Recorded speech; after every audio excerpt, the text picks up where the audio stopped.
This is Module 3C, the Functional Objective. In writing your objective, you will want to align your unit to the California Standards for World Languages. Of course, as you align your lessons with the standards, you will make refinements as you go. Use the standards to choose outcomes and develop the strategies and best practices for your activities. From there, you will find yourself choosing more authentic resources. If you have ever found yourself jumping around from here to there in your planning and delivery of lessons, you may find it easier to maintain your thematic unit using backward lesson design. Continue to refine.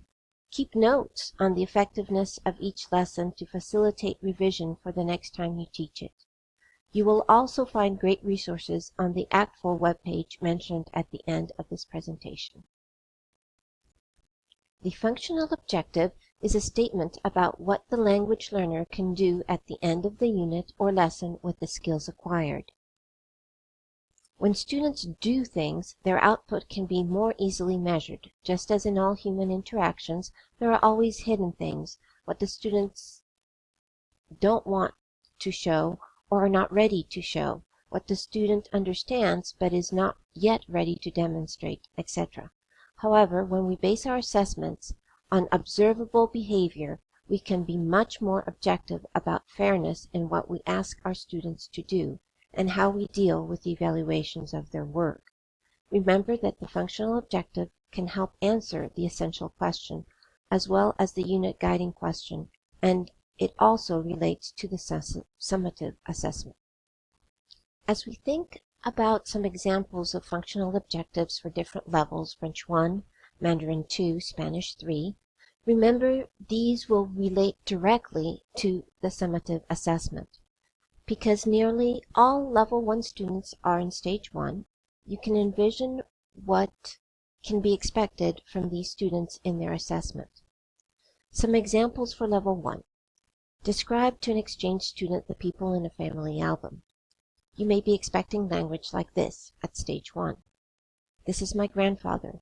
He is 67 years old. He is short and nice. He has blue eyes. He has a mustache. I love my grandfather. Send an email to a pen pal. You might expect this. Hello, my name is Gloria. I go to Center High School. I like my school. We have English, Math, PE, and French. I love French, but I don't like homework. My teacher is nice. For demonstrating a recipe at Stage 1, this is salsa. You need a list of ingredients, would be named here. Then, mix tomatoes, onions, garlic, and lime juice. Add cilantro. Eat. Notice how we expect students to apply only memorized words and chunks of language to their linguistic task. Here are more examples for Level 3, even though the stages may still be Stage 1 and 2. Discuss with the partner which of two countries would be a better vacation destination. Please note that discussing with a partner will not mean that Student A and Student B have written a dialogue and memorized it. 20 years ago, that activity might have been an improvement over some of the grammar/translations or even audiolingual assignments that filled students' days and nights. But to truly assess the student according to the objective, students will be paired randomly for the practice as well as for the assessment, and will be able to show the chunks of language they know, including perhaps conversation fillers and encouraging questions for their partner. You will be able to see who can make statements and respond appropriately to the practice material. You will also be able to see who is making predictable errors that indicate they are beginning to create language and are peeking into Stage 2. Another idea for an objective here, create a handbook of school rules. This would be a writing assignment that gives the student the opportunity to synthesize practiced information. Since there would be time to edit for a project like this, consider vocabulary and structure before finalizing the handbook. You would expect fewer errors in the final assessment, although not in the first draft, as compared to the discussion assessment. Now let's consider some very basic components of functional objectives. First, always use an action verb. Second, conditions for the unit objective imply that effective sequential instruction will be provided. Some of the conditions that might appear might use terminology such as after, given, following, etc. Standards are an important component as well. And finally, the intended audience of the objective. Please choose 2 verbs that you think are not action verbs. They would be student behaviors that would be difficult to measure objectively. You will see the answer on the next slide. Yes, understand and think about are not action verbs. When drafting your functional objective, you will use action verbs. Think about how learners can demonstrate they understood, or how they can show they have thought about. Other resources would be Bloom taxonomy charts, for example. By convention, the following verbs also are usually avoided due to their non-measurable nature. Appreciate, be aware of, be familiar with, shows interest in, etc. Memorizes, we could make a special case for. It may especially be relevant if you want students to memorize a part for a performance skit, for example, or an authentic piece of literature such as a poem, or maybe even a song. The second component to writing a functional objective are the conditions. They help clarify the student task. The condition, or given, is very specific about what and how much the student will need to know in order to accomplish the task. For example, after 2 days of in-class practice with clothing items, the student will be able to describe their favorite outfit for various occasions. Or, given a physical description of a person, the student will be able to identify the exchange student they are meeting at the airport.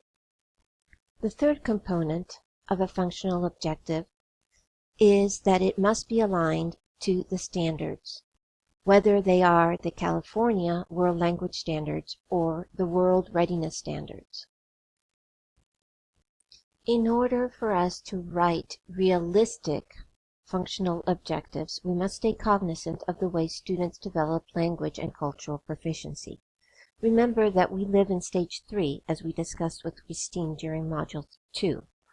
That is to say, we operate on a daily basis in work, play, and with family and friends at Stage 3 in our native language.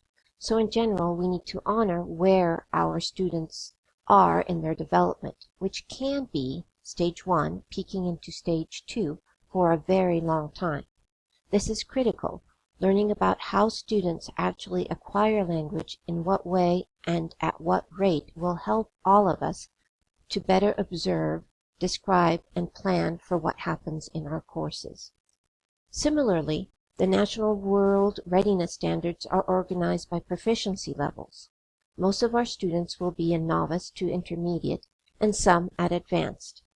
As compared to a superior proficiency learner who speaks effortlessly and smoothly and is able to use the language with a high degree of effectiveness, reliability, and precision for all representational purposes within the range of personal and professional experience and scope of responsibilities. He can also serve as an informal interpreter in a range of unpredictable circumstances.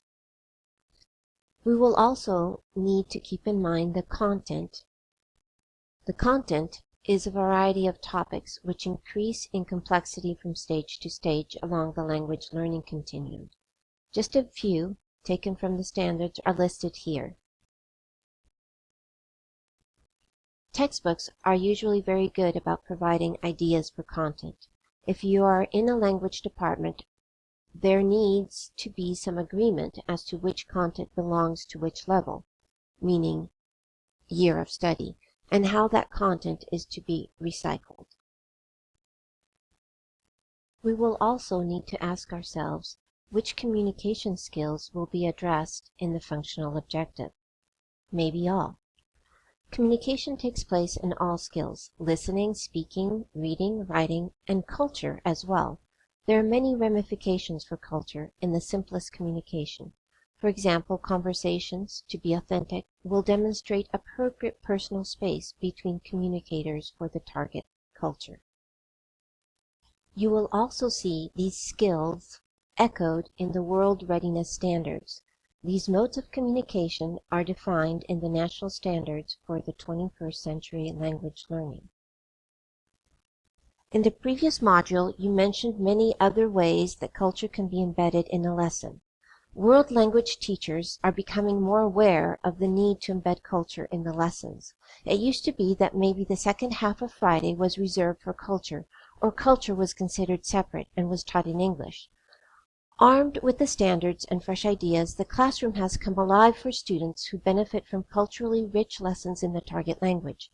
We now understand that products and practices are seen through a prism, or cultural perspective, on which the products and practices are based. This oftentimes subconscious element underlies some of our most important essential questions and helps guide us through the murky stereotyping that we hope to avoid in order to advance in the continuum of cultural awareness, understanding, and acceptance. Culture is a very exciting part of world language teaching and learning, and must be included in your functional objective. As for structure, there's nothing wrong with grammar, but there may be something wrong with making it the focus of a communicative classroom. You may or may not remember the time when not only culture was taught in English, but so was grammar, every single bit of it, and every bit you never needed to know, leaving no time for actual communication. We are aiming to create a functional objective which reflects an authentic setting.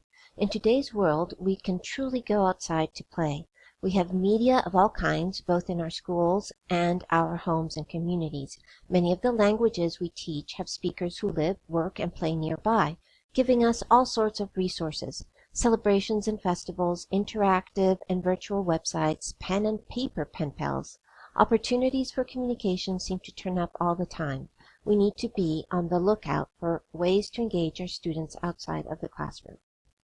Your intended audience is always the language learner. Everything you dream, imagine, create, devise, explain, make conditions for, everything is intended for the student to be able to know what exactly he or she is expected to do. As you present the objective and the summative assessment at the same time, the student also knows how she will be evaluated and under what conditions.